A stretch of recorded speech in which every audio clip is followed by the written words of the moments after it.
नमस्ते सबैजनालाई my name is Michael तर नेपालीहरूले माया गरेर Maikalal भनेर बोलाउनुहुन्छ त्यस्तै गरेर मेरो श्रीमतीको नाम एलिजाबेथ हो एलिजाबेथ तर नेपालीहरूले माया गरेर हलुवा पेट भनेर बोलाउनुहुन्छ मैले नेपाली भाषा सिक्नलाई मलाई 5 वर्ष लाग्यो कम्प्लिट 5 years तर यहाँको बच्चाहरू त धेरै ट्यालेन्टेड रहेछ जन्मेको 2-3 वर्षमै मजाले नेपाली बोल्न जान्दो रहेछ सो आज मैले नेपालमा बस्दा देखेको सुनेको हेरेको बुझेको जानेको सिकेको कुराहरू तपाईहरुलाई भन्न गइरहेको छु त्यसैले गर्दाखेरि हल्ला नगरिकन keep quiet भएर सुनिदिनु सोइटा सो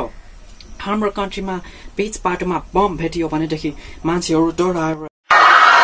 टाढा टाढा भाग्छन् तर नेपाल कन्ट्रीमा त्यसको उल्टो रहेछ नेपाल कन्ट्रीमा बीच बाटोमा बम भेटियो भनेदेखि मान्छेहरू ठूलो सर्कल बनाएर ठूलो घेरा बनाएर वरिपरि ठूलो भिड लाग्दो रहेछ बम हेर्नको लागि अझ कसैले त कुकर बम नै उठाएर भात पकाउनलाई लाग्दो रहेछ नेपालीहरूलाई पीर गोर्खाली भनेर त्यसै भनिएको होइन रहेछ त्यस्तै गरेर नेपालीहरू जसले जसलाई जतिखेर जुन बेला भेट्दाखेरि पनि खाजा खानुभयो खाना खानुभयो भनेर सोध्दो रहेछ सोध्न चाहिँ सबैले सोध्दो रहेछ तर खानको लागि चाहिँ कसैले पनि बोलाउँदैन रहेछ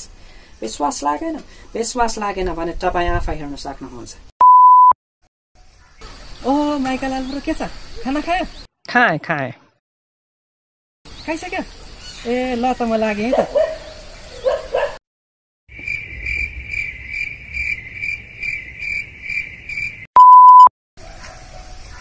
ओ माइकलाल ब्रो के छ खाना खायो खाइसके खाइसक्यो ए ल त म लागे है त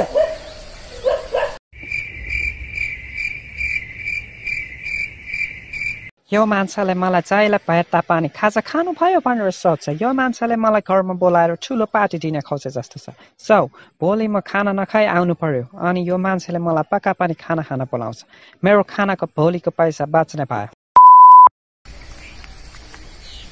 ओ माइकलाल ब्रो के छ खाना खायो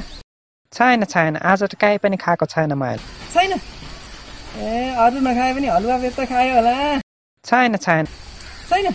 ए ल त म लागे है त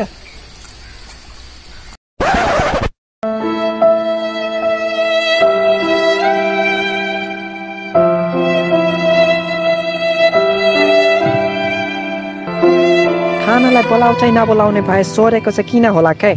त्यस्तै गरेर नेपालमा पेचोले चम्किँदा चट्याङ पर्दा गराङ गर्दा कस्ता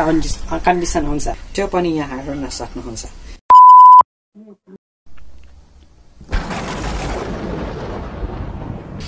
ए साँच्ची आज पानी पर्ला जस्तो छ गड्याङ गुडुङ गर्ला जस्तो छ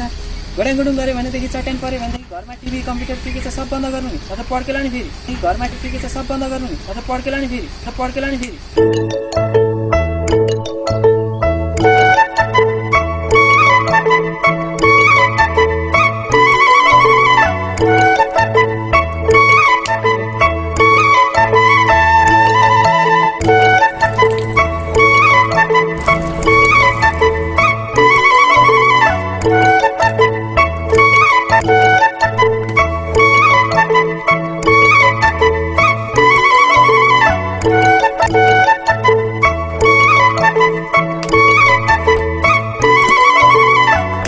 पछि पो थाहा भयो त पेचोलेको सामान मात्रै बाँड्न गाड्नु पर्ने रहेछ भनेर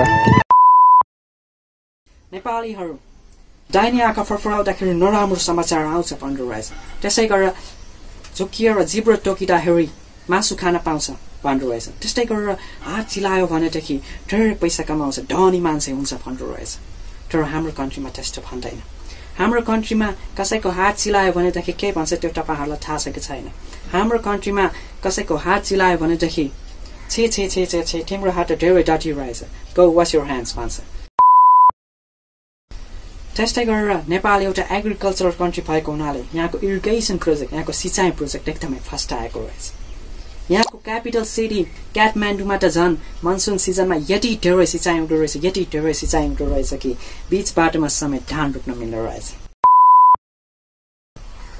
त्यस्तै गरेर हाम्रो कन्ट्रीमा कसैसँग रिस उठ्यो भनेदेखि दिनभरि कसैसँग नबोलिकन ठुस्स परेर बाँच्छ तर नेपाल कन्ट्रीमा अलि छुट्टै सिस्टम रहेछ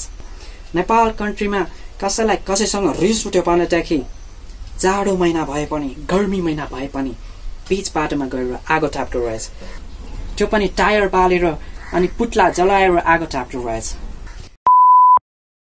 नेपालमा हिन्दू धर्म मान्ने धेरैजना मान्छे भएको हुनाले यिनीहरू रिभरलाई गंगा मान्दो रहेछ, किताबलाई सरस्वती ठान्दो रहेछ। त्यस्तै गरेर बुवा आमालाई पनि भगवानकै रूप हुन् भन्दो रहेछ। यिनीहरू चाहिँको पनि पूजा गर्दो रहेछ, तर भित्री मनबाट भने कसैको पनि पूजा गर्दैन रहेछ। यदि भित्री मनबाट पूजा गर्ने गरेको भएदेखि यहाँको रिभरहरू नदी नालाहरू आज फोहोर हुने थिएन। त्यस्तै गरेर बुवा आमालाई साँच्चीकै भगवानको रूप मानेको भएको भएदेखि यहाँको वृद्ध आश्रमहरू, यहाँको ओल्ड एज होमहरू सबै खाली हुने थियो। त्यस्तै गरेर मान्छेलाई नराम्रो बाटोमा हिँड्नबाट रोक्नको लागि एउटा वेदको च्याप्टर अथवा एउटा गीताको अध्याय पढाइदिए मजाले पुग्ने थियो, तर त्यस्तो कन्डिसन छैन। नेपालीहरू देश बेच्यो भनेर आफ्ना नेताहरूलाई गाली गरिराख्दो रहेछ, तर आफू चाहिँ एक टुक्रा मासु र एक बोतल रक्सीमै मजाले बेचिदो रहेछ। यिनीहरू आफ्ना मान्छे भएपछि ऐरे गैरे काले खैरे चिन्ते बुन्ते यतापट्टि मुन्टे सबैजनालाई भोट गरेर जिताउँदो रहेछ। मैले नेपालको धेरैवटा ठाउँमा घुमेको छ, तर मलाई अझै पनि कतिवटा ठाउँमा घुम्न मन लागेको छ। मलाई मेरो ग्रान्डफादर जस्तै, मेरो हजुरबुवा जस्तै वर्ल्डको संसारको सबैभन्दा हाइएस्ट माउन्टेन माउन्ट एभरेस्टमा चढ्न मन छ। ओहो सर, भनेपछि तपाईको ग्रान्डफादर त माउन्ट एभरेस्टमा पनि चढ्नु भएको थियो? होइन, त्यस्तो होइन। मेरो ग्रान्डफादर माउन्ट एभरेस्टमा चढ्नु भएको छैन, तर उहाँलाई माउन्ट एभरेस्टमा चढ्न मन थियो। मलाई पनि मेरो ग्रान्डफादर जस्तै माउन्ट एभरेस्टमा चढ्न मन छ। त्यस्तै गरेर मलाई मेरो फादर जस्तै गौतम बुद्धको बर्थ प्लेस लुम्बिनी जाने रहर छ। ए, भनेपछि तपाईको फादरलाई पनि लुम्बिनी घुम्ने मन थियो होला, होइन त? होइन, त्यस्तो होइन। मेरो फादरलाई मन मात्रै थिएन, उहाँ लुम्बिनी जानु नै भएको थियो र मलाई पनि उहाँ जस्तै गौतम बुद्धको बर्थ प्लेस लुम्बिनीमा जाने मन छ। मैले नेपालमा बस्दाखेरि टिभीको रिमोटलाई हातमा ठोकेर अनि रिमोटको ब्याट्रीलाई दाँतमा टोकेर अझै 1 महिनासम्म चलाउन सिक्यो। त्यस्तै गरेर टुथपेस्टलाई काटेर अनि स्याम्पूमा पानी हालेर अझै 15 दिनसम्म चलाउन सिक्यो।